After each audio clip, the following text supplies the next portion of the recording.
Alright guys, the Edge on Blades here on about the Gerber STL 2.0.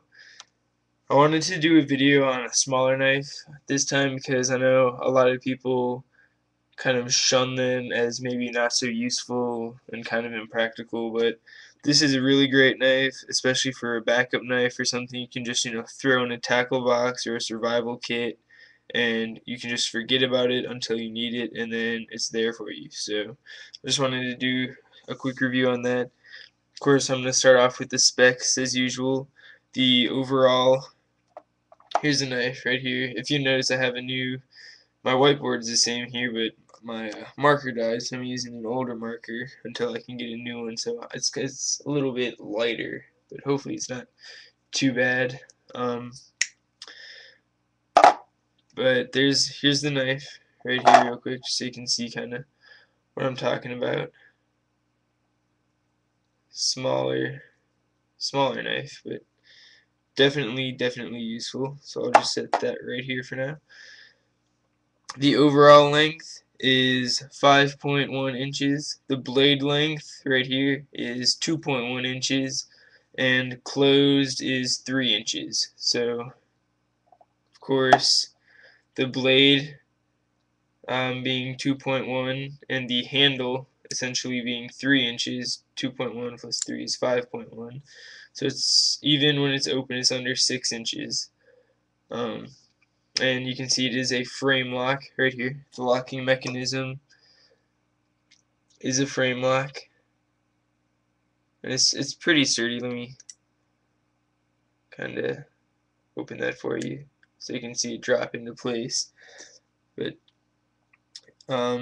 fairly sturdy. I'll do a spine whack test, but there's so little behind this knife that I don't think it'll fail, just because there's not a lot of weight or momentum that it'll pick up, as it's coming down. But the blade style is a fine edge drop point right here, and the material is 440A stainless steel, and the handle is stainless steel. It didn't specify. I'm guessing it's probably the same as the blade, and it's coated with a titanium coating here. So and it's all black. You can see the hardware is a different color, but I'll take that out of the way and I'll just show you a quick close-up of the knife again. The hardware is silver. There's the Gerber emblem right there. And then here's the other side. You can see the cutout area right here where the frame lock comes down. And that little bar right here for one-handed opening. So here it is in my hand again. And you can open and close this one-handed. I'm having trouble there. There we go. So open. It's a lot smaller and harder to hold, but you can open it, and closing it's a bit trickier because you're holding right here. So that's a design flaw right here, is when you're trying to close it with one hand. It's such a small handle that you're holding on to the frame lock itself, and when you're trying to push one way, you're actually pushing the other way with your other fingers. So just hold it different way and then turn it around. But as you can see in your hand right here, it's just a very small knife. You can't even see it now. So it's great. Like I said, just put it somewhere where you don't think you'll need it, and then when you do, it's there. You can see it's Torx screws here holding it together, and again on the pivot screw there is a lanyard hole. It's relatively small lanyard hole, but if you wanted, I mean, you could probably use this as a neck knife or something, or on a keychain for sure, because it's small enough. And if you notice, there's no pocket clip. It stands the STL, the Gerber STL 2.0. The STL stands for strong, thin, and light. So that's their whole marketing gimmick on this, is that it's a small, light knife. And here I'll try to, you can see here, very little blade play. I'll do a cut test for you. There's just an index card. See, make sure you can see that. Just razor sharp. Yeah, little curly cue there. See if I can get a better one. Man.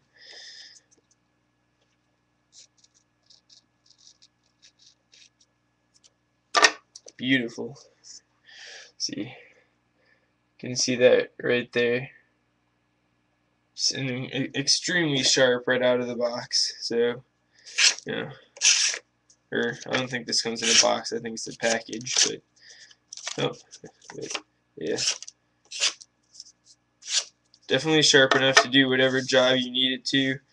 And like I said, if you just kind of stow it away, you won't really run into any issues with it. I think it's small enough that most people wouldn't be intimidated by it if you had it on your keys. Yeah. But I'll do a spine whack test. You won't be able to see it, unfortunately. I'll have to do something about that so I can actually hit it on the where you can see, but you'll be able to hear it.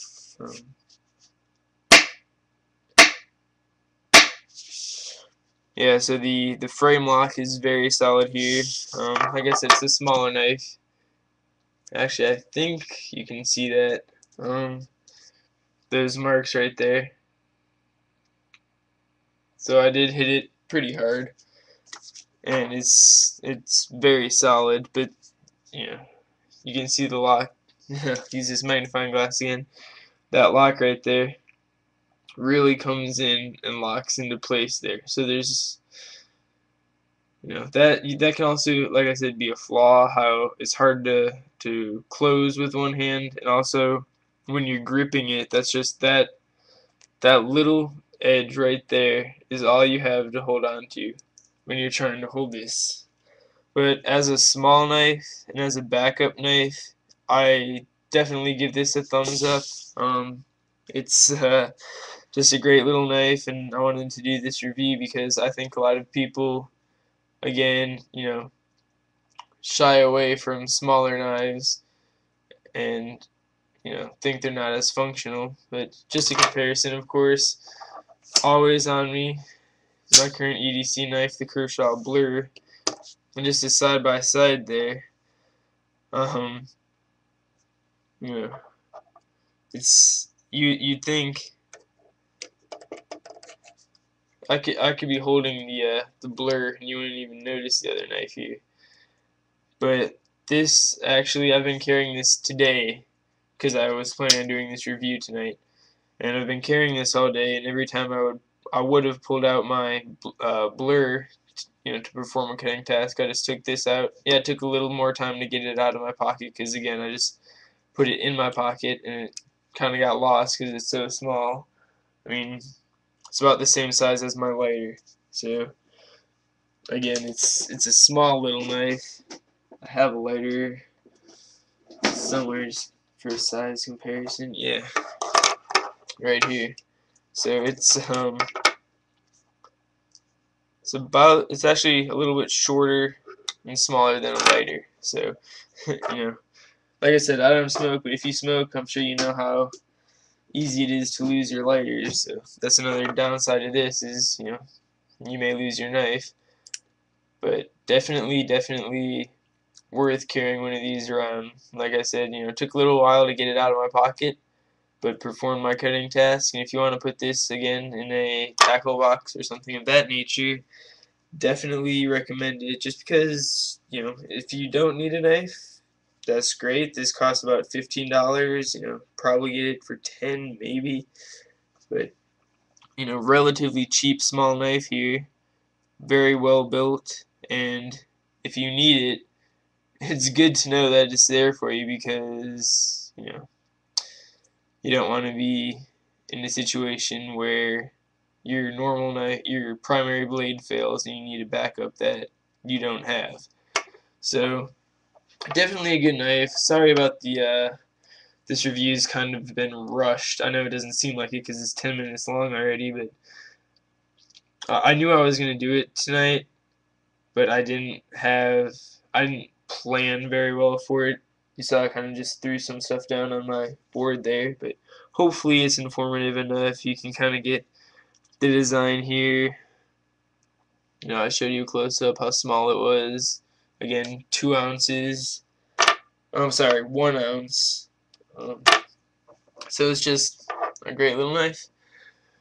Of course, thank you very much for watching. Again, if you want to see any new videos, just let me know what you want to see, and I will do my best to film them for you.